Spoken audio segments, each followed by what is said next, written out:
Halo teman-teman ATLM, jumpa lagi dengan saya di channel Lab Medik Official. Di video kali ini, kita akan sama-sama belajar tentang soal-soal di bidang hematologi part 5. Nah, bagi teman-teman yang akan menghadapi tes ujian kompetensi, tes P3K, maupun tes SKB CPNS ATLM, yuk kita belajar sama-sama di channel ini. Soal nomor 1. Ahli teknologi laboratorium medik sedang melakukan pemeriksaan indeks eritrosit. Indeks eritrosit adalah batasan untuk ukuran dan isi hemoglobin eritrosit. Indeks eritrosit digunakan secara luas dalam mengklasifikasikan anemia atau sebagai penunjang dalam membedakan berbagai macam anemia. Bila dipergunakan bersamaan dengan pemeriksaan eritrosit dalam sediaan apus, maka gambaran morfologi eritrosit menjadi lebih jelas.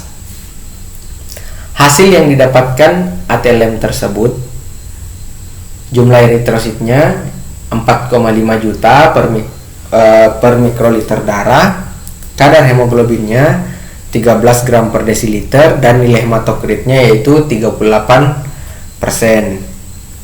Berapakah nilai MCV atau volume eritrosit rata-rata pada hasil pemeriksaan laboratorium di atas? A. 81 femtoliter, B. 82 femtoliter, C. 83 femtoliter, D. 84 femtoliter, dan E. 85 femtoliter. Nah, jadi inti pertanyaan dari soal nomor 1 ini dimana berdasarkan hasil pemeriksaan eritrosit dan kadar hemoglobin serta nilai hematokrit tersebut, berapa kadar atau berapa nilai MCV yang sesungguhnya. Nah, untuk mendapatkan nilai MCV, teman-teman harus menghitung dengan menggunakan rumus hematokrit dikali 10 dibagi jumlah eritrosit. Nah, jadi jawaban yang sesuai yaitu D. 84 femtoliter. Nah, jadi berdasarkan rumus perhitungan nilai MCV, di mana nilai hematokrit dikali 10 yaitu 380 dibagi 4,5 dari jumlah eritrositnya, didapatkan hasil kadar nilai MCV-nya yaitu 84 femtoliter. Next. Soal nomor 2. Seorang analis kesehatan pada suatu laboratorium bertugas di bagian pengambilan sampel. Tahap pengambilan sampel merupakan salah satu faktor yang mempengaruhi hasil mutu pemeriksaan. Oleh karena itu, perlu dilakukan dengan baik dan benar. Apa langkah yang tepat dilakukan untuk menjamin ketepatan pasien? A. Memastikan pasien bersedia diambil sampelnya. B. Memastikan identitas pasien sesuai dengan identitas pada formulir. C. Memastikan kondisi pasien sesuai dengan pemeriksaan yang diminta. D. Memastikan pemeriksaan yang diminta sesuai dengan diagnosa. E. Memastikan pemeriksaan yang diminta sesuai dengan kemampuan laboratorium. Nah, jadi inti pertanyaan dari soal nomor 2 ini, di mana dalam pemeriksaan laboratorium hal yang paling berpengaruh terhadap hasil yaitu pada tahap pengambilan sampel atau pada tahap praanalitik. Nah, pertanyaannya, untuk menjamin ketepatan pasien, apa yang harus dilakukan oleh seorang ATLM? Nah, jadi jawaban yang sesuai adalah B, yaitu memastikan identitas pasien sesuai dengan identitas pada formulir atau pengantar pemeriksaan. Jadi untuk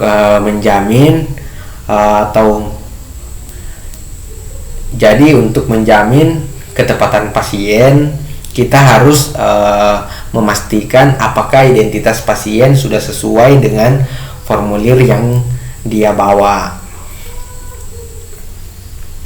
Next. Soal nomor 3.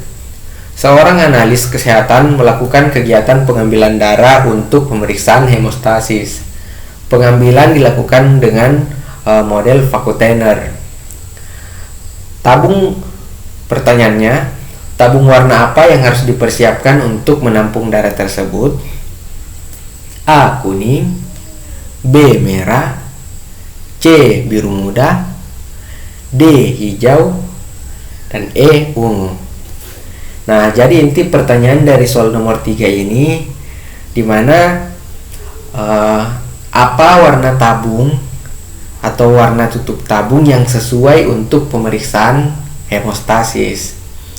Nah, jadi jawaban yang tepat adalah C, yaitu biru muda. Dimana untuk pemeriksaan hemostasis kita menggunakan tabung biru muda dengan kandungan antikoagulan yaitu natrium sitrat. Sementara tabung kuning itu dipakai untuk pemeriksaan kimia klinik. Tabung merah juga dipakai untuk pemeriksaan kimia klinik. Tabung warna hijau mengandung heparin, dia juga dipakai untuk pemeriksaan kimia klinik dengan pemeriksaan imunologi. Tabung warna ungu dipakai untuk pemeriksaan darah rutin atau darah lengkap yang mengandung antikoagulan EDTA.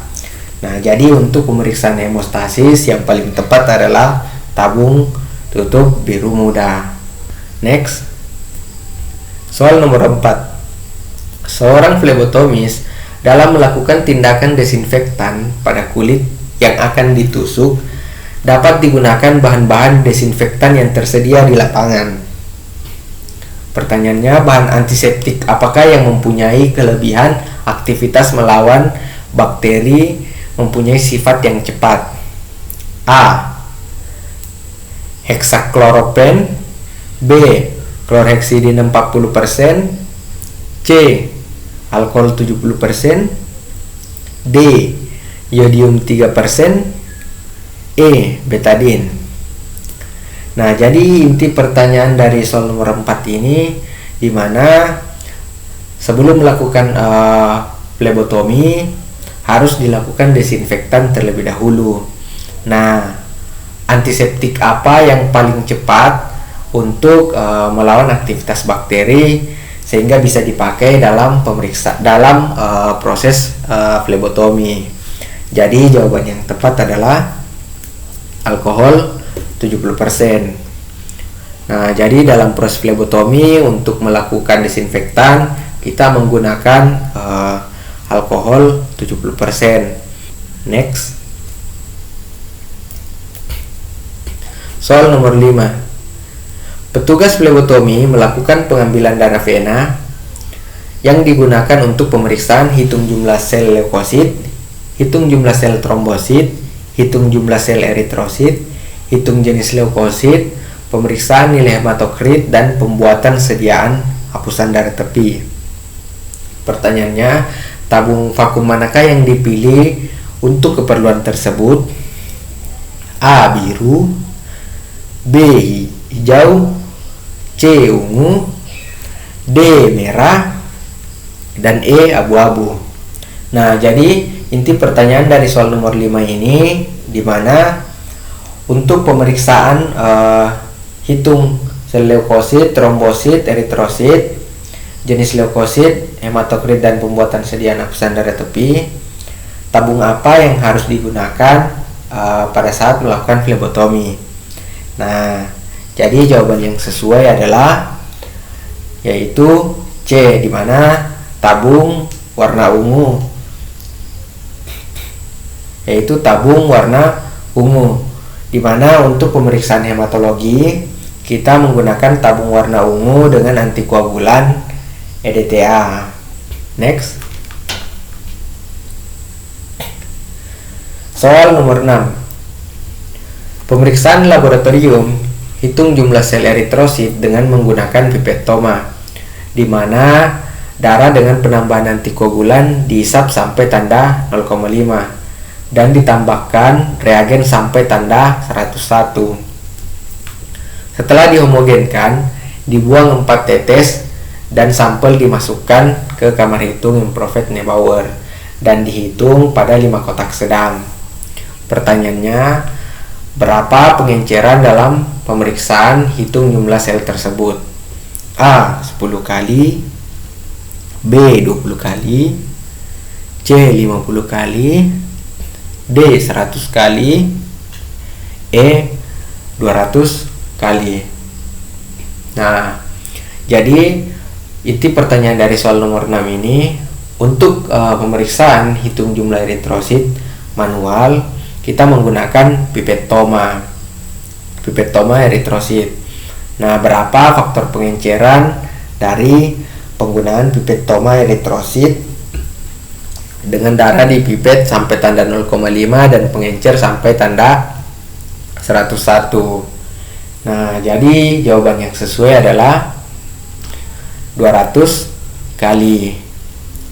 Nah, ini diperoleh dari berdasarkan perbandingan antara darah dengan larutan atau reagen yang digunakan, yaitu reagen Hayem.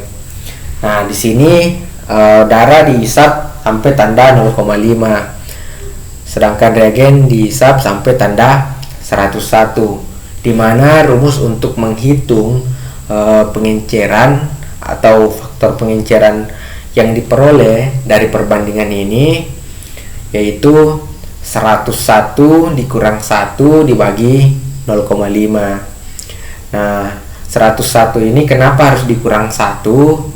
Karena di dalam pipet toma eritrosit itu ada bulatan kecil dan itu dihitung sebagai 1. Makanya volume larutan yang sesungguhnya yaitu dianggap 100.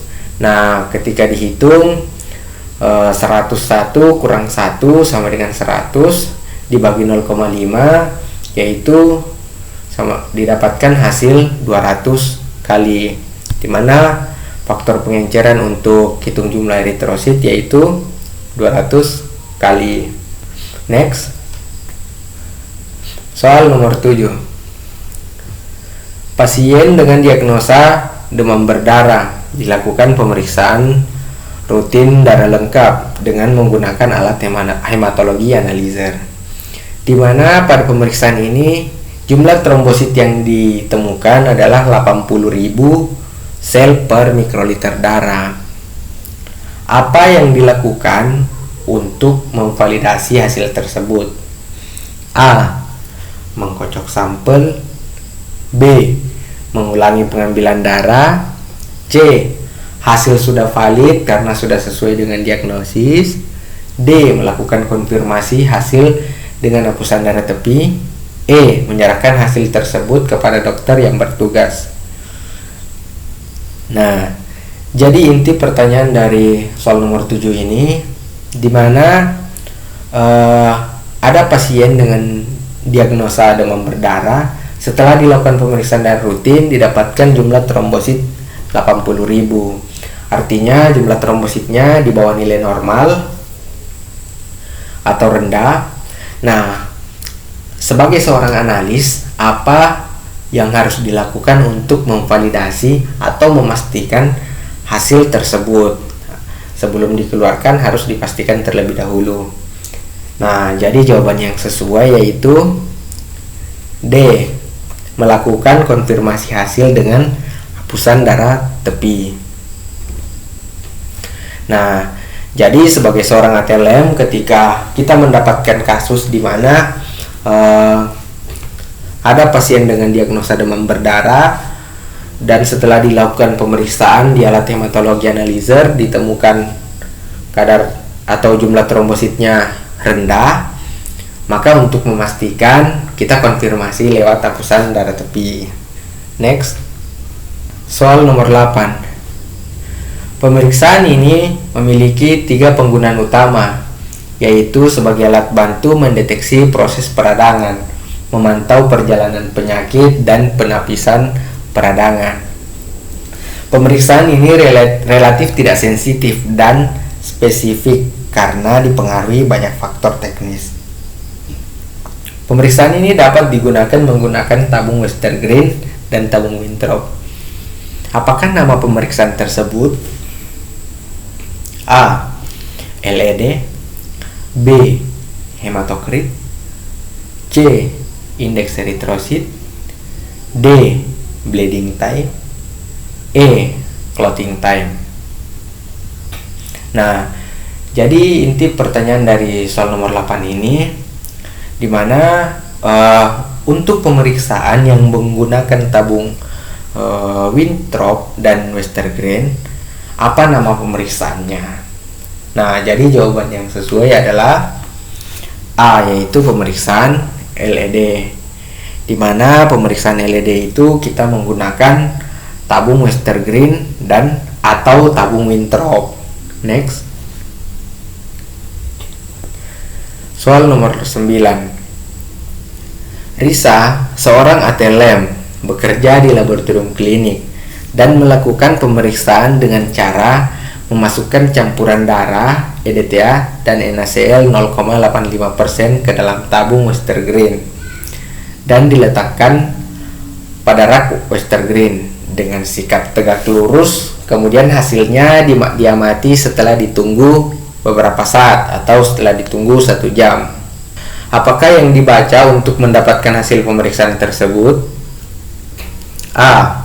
Tinggi bavikot, B. Tinggi eritrosit, C. Warna plasma, D. Tinggi plasma, dan E. Warna serum. Nah, jadi inti pertanyaan dari soal nomor 9 ini yaitu pada pemeriksaan LED dengan menggunakan Westergren, apa yang dibaca untuk mendapatkan hasil? Apakah bagian sel darahnya atau cairannya atau bavikot dan lainnya? Jadi jawaban yang sesuai yaitu tinggi plasma. Jadi yang dihitung untuk pemeriksaan LED yaitu tinggi plasma atau daerah cairannya. Next. Soal nomor 10. Seorang petugas laboratorium melakukan analisis terhadap hasil nilai eritrosit rata-rata. Hasil didapatkan menunjukkan nilai MCV 68 femtoliter, nilai MCH 23 pikogram, dan MCHC 29%. Pertanyaannya, apa kelainan morfologi eritrosit dari data tersebut? A. Normositik normokrom, B.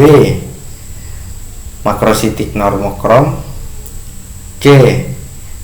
Normositik hiperkrom, D. Mikrositik hiperkrom, E. Mikrositik hipokrom. Nah, jadi inti pertanyaan dari soal nomor 10 ini dimana setelah dilakukan pemeriksaan indeks eritrosit diperoleh nilai MCV, MCH, dan MCHC, dimana distribusi hasilnya ini tampak rendah semua. Nah, terus ditanyakan bagaimana gambaran morfologi eritrositnya. Jadi jawaban yang sesuai yaitu E, yaitu mikrositik hipokrom. Nah, kenapa kita sampai pada kesimpulan mikrositik hipokrom? Karena didasarkan pada hasil pemeriksaan indeks eritrosit di mana kecenderungan nilai MCV-nya rendah. Nilai MCV rendah itu di mana ukuran yang menandakan ukuran eritrositnya itu kecil. Nah, sedangkan nilai MCH dan MCHC itu menggambarkan konsentrasi hemoglobin dalam morfologi eritrosit, dan diperoleh hasilnya rendah. Maka ketika dilihat di hapusan darah, kecenderungannya morfologi eritrositnya biasanya berwarna pucat, dan kondisi di mana morfologi eritrosit kekurangan hemoglobin atau warnanya pucat biasa disebut dengan hipokrom. Makanya jawabannya yaitu mikrositik hipokrom. Lanjut di part 6. Nah, sekian video kali ini.